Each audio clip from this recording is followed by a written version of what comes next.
Alors, bienvenue dans dans notre cours de çelik, le cours d'acier. Çelik yapılar dersimize hoş geldiniz dilerim size.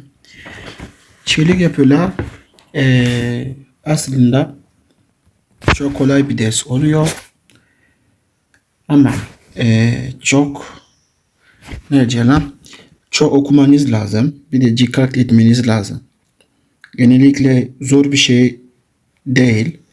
Aslında çok kolay bir ders dediğim gibi. Beraber çelik yapılar bir bahsedeceğiz. Kolaylaştırma çalışacağız. Donc le cours de çelik 1, donc le cours d'acier 1, généralement c'est un cours assez facile. Nous allons dans ce cours étudier le cours d'acier.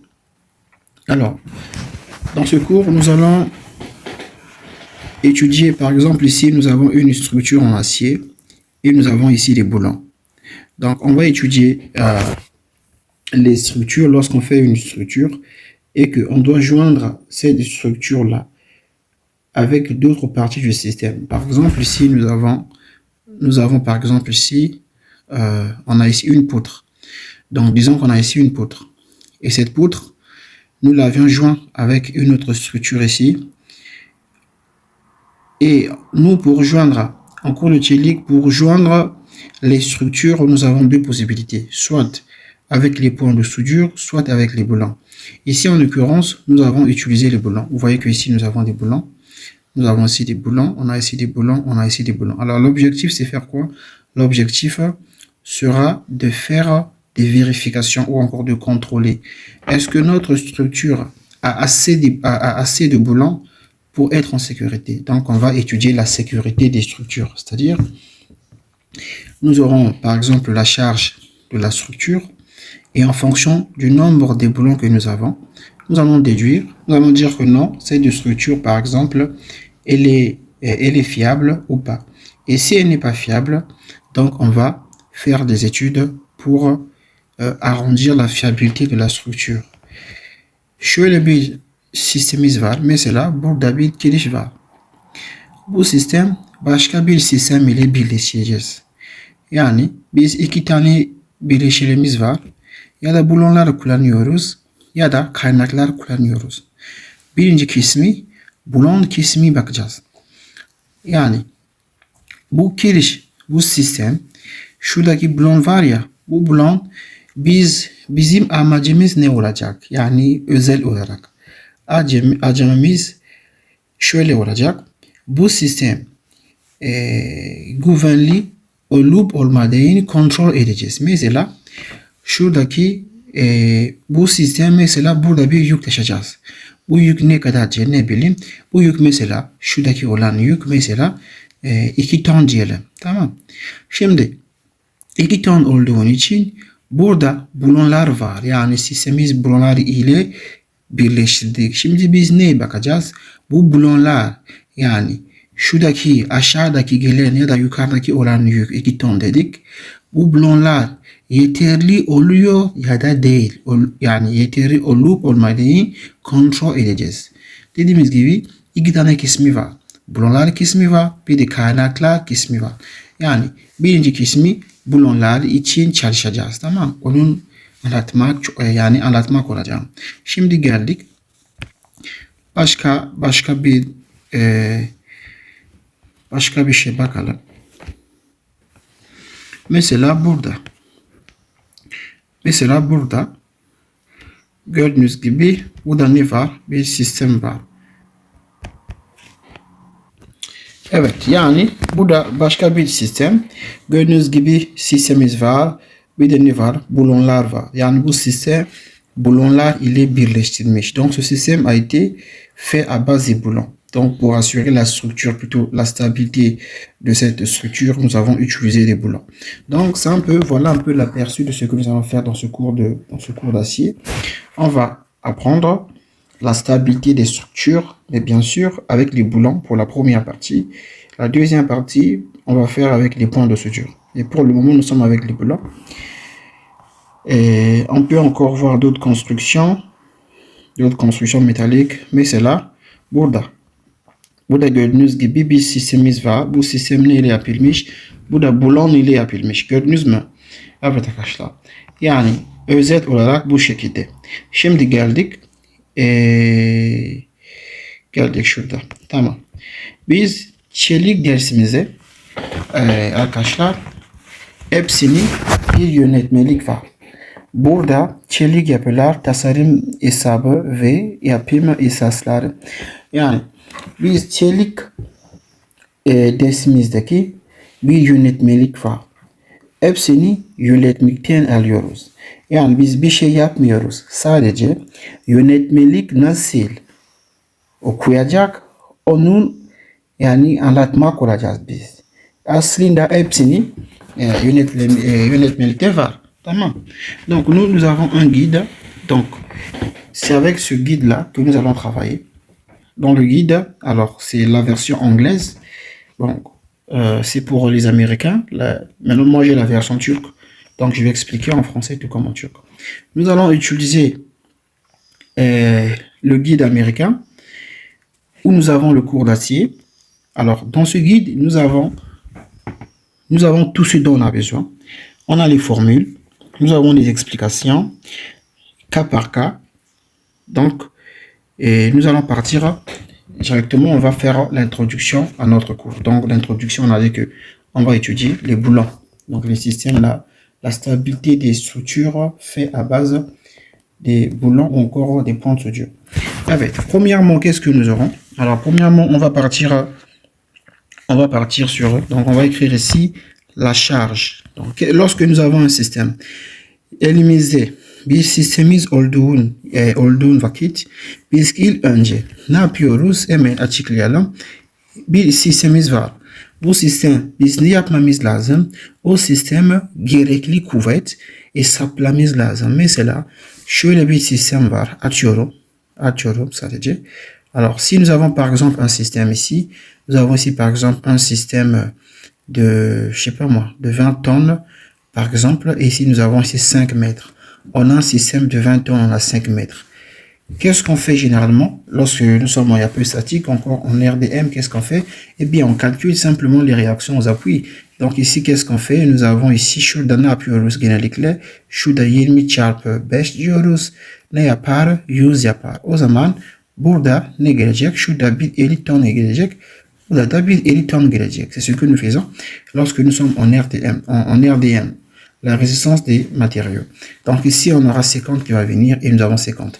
Aslında bu ne oluyor peki? Bu gerekli kuvvet oluyor. Yani şuradaki gerekli kuvvet oluyor. Gerekli kuvvet. Bu da aslında gerekli kuvvet oluyor. Donc nous avons ici la charge nécessaire et là également la charge nécessaire pour que le système là puisse être en équilibre. Donc nous également on va faire la même chose ici. On va d'abord déterminer la charge nécessaire pour que un système puisse être à l'équilibre. Donc gerekli kuvvet. Alors pour gerekli kuvvet, alors ça sert pas, on va partir directement, on va partir sur la page numéro 65. La page numéro 65. Donc, dans les exercices, nous aurons plusieurs facteurs. Par exemple, on va supposer şöyle bir sistem başlayalım. Mesela burada bir köprü var, tamam? Şurada bir köprü var. On va supposer que nous avons ici un pont. Alors, ce pont est fait à base du béton. Alors, le béton là, par exemple, bu beton dolayı ne var? Bu köprü beton ile yapılmış. Mesela şurada 25 ton diyelim. Bu beton ayrılı. Tamam, 20 ton diyelim. Şimdi bu ne oluyor peki? Bu sabit yük oluyor. Bu sabit yük, bu beton yükü. Bu köprü yükü yani sabit yük oluyor. Donc la charge de ce béton, c'est-à-dire de ce pont-là, est de 25 tonnes. Maintenant sur ce pont, qu'est-ce que nous avons? Nous avons la présence des voitures. Donc on a les voitures qui vont traverser ce pont. Bir de ne var? Hareketli yük var. Mesela araba diyelim. Tamam. Hareketli yük. Bu araçlar hareket ediyor. Yani o zaman bu araba mesela şurada. Burada 2 ton diyelim. Burada da 3 ton diyelim. Toplam hareketli yük ne oluyor? 5 ton oluyor. Nous avons des voitures qui sont en mouvement sur le pont. Donc, si on fait la somme des charges en mouvement, nous avons quoi? Ça va faire 2 tonnes pour la voiture là et 3 tonnes pour cette voiture, donc ça nous fait 5 tonnes. Ça veut dire que sur un pont, nous avons quoi? On a la charge constante qui est la charge du pont, plus nous avons aussi la charge et également en déplacement, donc en mouvement. Et c'est ça on appelle par hareket yük, donc les charges en mouvement, et nous avons la charge constante. Maintenant, nous pouvons aussi également avoir aussi d'autres charges. Par exemple, nous avons du sabit yük. Sabit yük, c'est la charge constante. Hareket yük, c'est la charge c'est la charge en mouvement. Nous avons château hareket yük. Château hareket yük, ce sont les charges qui sont dues à la neige. Par exemple, s'il neige, alors la neige exerce également un poids sur une structure. Donc, si nous avons la neige, on va également inclure la neige. Nous avons ici kar yük, là également c'est la neige. Là, c'est château yük, ça c'est la charge du toit. Si par exemple, nous avons une maison, alors le toit, il exerce également une charge sur la structure en bas. Alors ici, nous avons kar yük. Kar yük, c'est la charge de la neige. Et nous avons yağmur yük. Yağmur yük, c'est la charge due à la pluie. Nous avons rüzgar yük. Rüzgar yük, c'est la charge qui est due au vent. Mais généralement, dans les exercices, on s'arrête souvent à la charge constante, sabit yük, et hareketli yük. Donc la charge constante et la charge en mouvement. Donc voilà un peu ce que nous allons faire. Donc du coup, la première des choses à faire pour commencer avant tout, ilk önce ne yapıyoruz? Gereken kuvvet bulmamız lazım. Bir soru başlamadan önce gereken kuvvet hesaplıyoruz. Yani biz çelik dersimize 2 tane sistemimiz var. YDKT sistem var. Bakın şurada. YDKT sistem var. Şurada YDKT sistem var. YDKT bir sistem var. Bir de GKT bir sistem var. GKT bir sistem burada. Donc nous avons deux systèmes dans le cours d'acier. Nous avons le système YDKT, donc le système YDKT, et nous avons le système GKT. Alors, dans un exercice, si on me donne par exemple la charge, on me dit que la charge constante, par exemple, est égale à 20 kN. Disons, est égale à 20 kN. Donc, la charge constante, mais c'est la bise sorudaki sabit yük. Mesela sabit yük eşit 20 kilonewton diyelim. Tamam. Ve hareketli yük o zaman Q oluyor. Hareketli yük yani 15 kilonewton. Et on nous donne la charge en mouvement est égale à 15 kilonewton. Alors, pour commencer, qu'est-ce que je fais premièrement? Il faut d'abord déterminer la charge nécessaire pour cette structure-là. O zaman gerekli yük nasıl hesaplıyoruz? Biz yük combinaison ifade kullanıyoruz. Donc, qu'est-ce qu'on fait? On utilise la charge, ou disons la combinaison des charges. Donc, qu'est-ce que je dois faire? J'ai deux systèmes. Premièrement, je vais vérifier avec le système YDKT. Donc, je vais venir et je vais vérifier avec, pour le système YDKT, YDKT système için kontrol ediyoruz. Mesela, nasıl gibi düşünüyoruz? Eğer sadece sabit yük varsa, on va d'abord supposer, si nous avons simplement la charge constante, alors qu'est-ce que la combinaison des charges nous dit en fonction du système YDKT, YDKT système Y combinaison ne diyor? Eğer sadece sabit yük var, o zaman formül ne yazıyoruz? Si on a que la charge constante, donc on dit que nous avons 1,4 fois 20. Donc nous avons 1,4 fois 20. Ça fait 28. O zaman şurada ne oluyor? 28 kilonewton. Donc la charge nécessaire est de 20 kilonewton. Là, ici, comment on appelle ça? On dit RU. Yani burada RU diyoruz. RU ne demek? Gerekli yük demek. Şimdi bir daha gelelim. Ama biz sorumuzdaki sadece sabit yüktü. Yani sabit yük dışında başka bir yük var. Yani hareketli yük var. O zaman şimdi ne yapıyoruz? Burada geliyoruz. Çünkü gerekli yük var. En dehors de la charge constante, nous avons aussi la charge. Nous avons également la charge en mouvement. Donc, qu'est-ce qu'on fait? On doit maintenant prendre la deuxième formule pour inclure la charge en mouvement. La deuxième formule nous dit ceci. On a 1,2 fois quoi? Fois G. Notre G. G'miz neydi? 20 artı 1,6. 1,6 çarpı Q. Q ne demek peki? hareketli yük. Donc je fais ici fois 15. Bunun hesapladığımızda 1.2 çarpı 20 1.2 çarpı 20 artı 1.6 çarpı 15 ne eşit 48 eşit. Donc ici nous trouvons ici 48, n'est-ce pas? Donc nous avons şimdi ne buluyoruz? İki tane gerekli yük bulduk. Maintenant on détermine, on trouve combien? Deux charges. Donc deux charges nécessaires.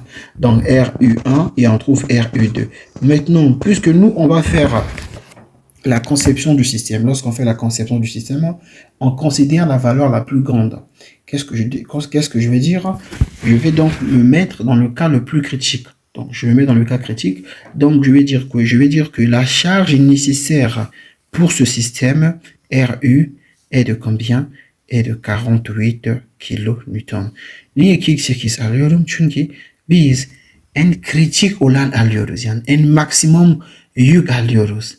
Tamam mı? Her zaman böyle yapıyoruz. İlk önce sabit yük sadece olduğun gibi düşünüyoruz. Ne yapıyorsun? İfadesini yazıyorsun. Yani hepsini var burada yönetmekte var. İkincisi olarak sabit yük bir de hareketli yük olduğun için düşünüyorum. O zaman ne yapmam lazım? Burada bu formülü kullanmam lazım. 1.2G artı 1.6 çarpı Q. Yani şurada bakın. Pardon 1.2G artı 1.6 Q. Yani şurada niye bunun yazmadan? Pourquoi j'ai pas écrit cette partie? Parce que, regardez, parce que cette partie, on me dit quoi? J'ai la présence de S. Or, si on vient dans S, S c'est quoi? C'est carré yük. S c'est la charge due à la neige. Moi, dans mon exemple, nous n'avons pas la neige.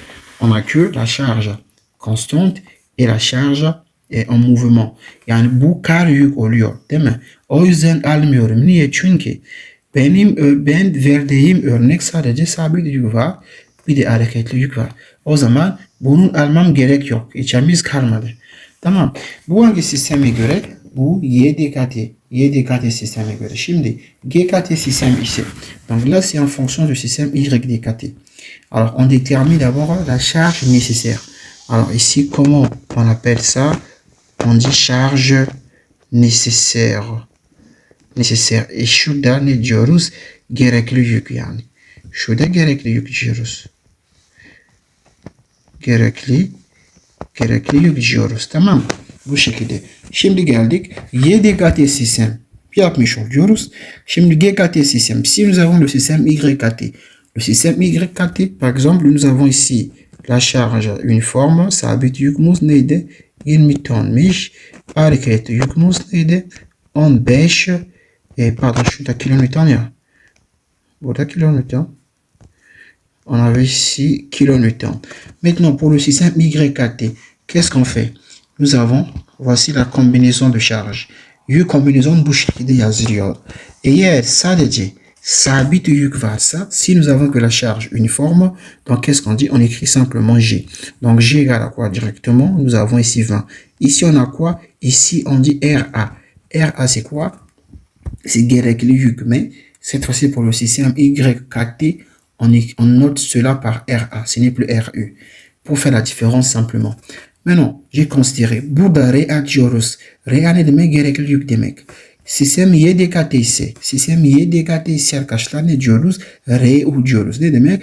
Gerekli yük demek. Bu da aynı şekilde bu da gerekli yük demek. Ama GKT sistem için RA diyoruz. Bu kadar. Şimdi bu birinci nokta eğer G sadece varsa, ama bu biz verdiğimiz örnek kaç tane şey var? Hem sabit yük var hem de hareketli yük var. O zaman bu formül yazmam lazım. Çünkü burada ne diyelim? Çünkü burada sabit yük, burada hareketli yük. Donc je dois prendre la deuxième formule parce que nous avons la charge uniforme et la charge en mouvement. O zaman je vais dire quoi? G plus Q est égal G'miz eşit 20 artı Q neydi? Q 15. O zaman 35. Ici on a trouvé RA2, ici on a trouvé RA1. Mais qu'est-ce que nous disons? Nous on se met dans le cas critique, on prend toujours le maximum. O zaman şurada RA'miz en yüksek olan alıyoruz. O zaman 35 kilonewton almamız lazım. Tamam. Bu birinci kısmı yük kombinasyonunu hesaplıyoruz. Herhangi bir şey yapmadan önce bizim sistemimiz ne kadar kuvvet gerekiyorsa yani ne kadar kuvvet gerekir o kuvvet biz bulmamız lazım. Çünkü tasarım yapacağız ya. Tasarım yaparken zaten kıyaslayacağız. O zaman şimdi bunun bileceksiniz. Eğer bir soru var, bu soru sabit yük var, hareketli yükümüz var. O zaman ben ne yapmam lazım? İlk önce gerekli dayanımı bulmam lazım. Tamam. Donc, qu'est-ce que je dois faire premièrement? Je dois d'abord déterminer la charge nécessaire pour ce système. Bu birinci aşama. Bu çok net. Şimdi ikincisi ne diyelim? Tamam. İkincisi şurada gelelim. Alors, comment on va apprendre un peu le vocabulaire? Donc, le vocabulaire,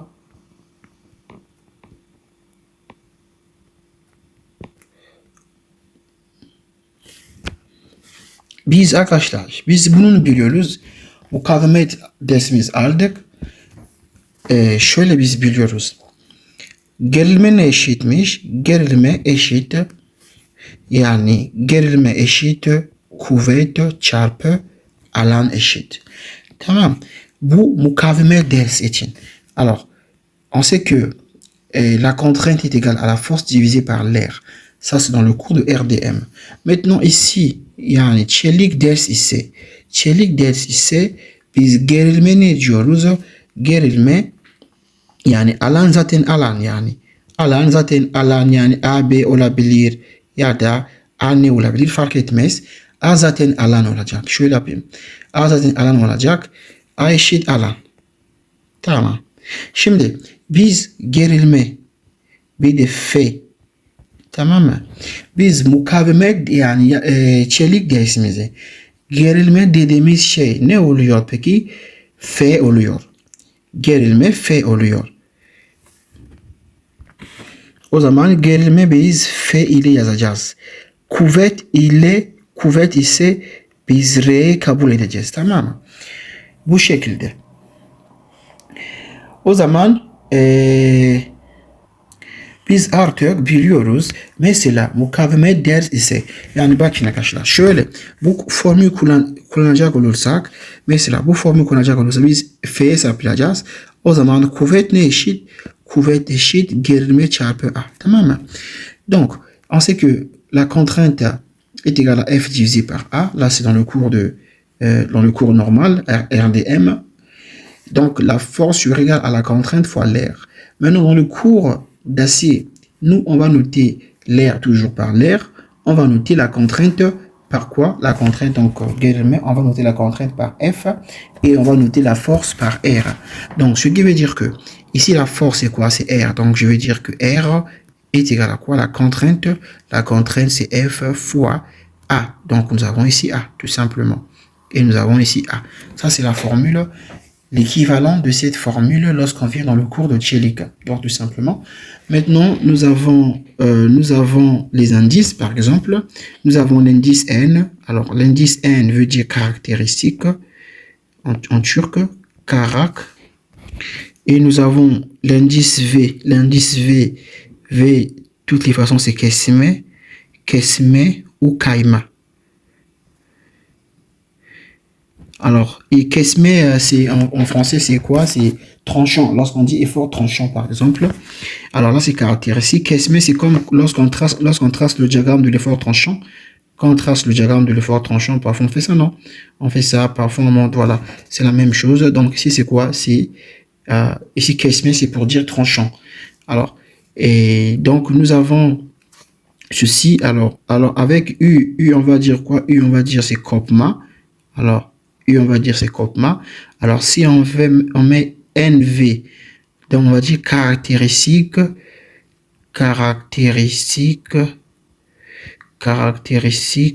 çekme et caractéristique kesme. Alors, si on fait avec T, c'est quoi? T, c'est çekme. Alors, c'est la force de traction. T, c'est çekme.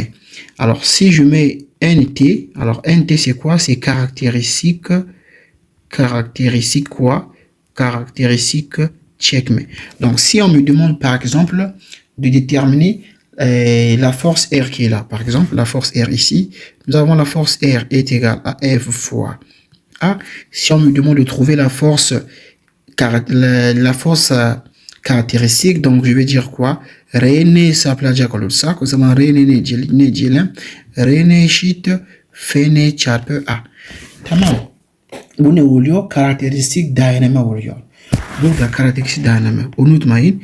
F ise bakın R ise ne diyoruz? Dayanama. Dayanama diyoruz. Dayanama ya da kuvvet. Il y a la couvette. Donc, R, on dit dynamique, encore couvette. En fait, c'est la force, tout simplement. C'est la force en français, ok? Et nous avons F, nous, on dit quoi?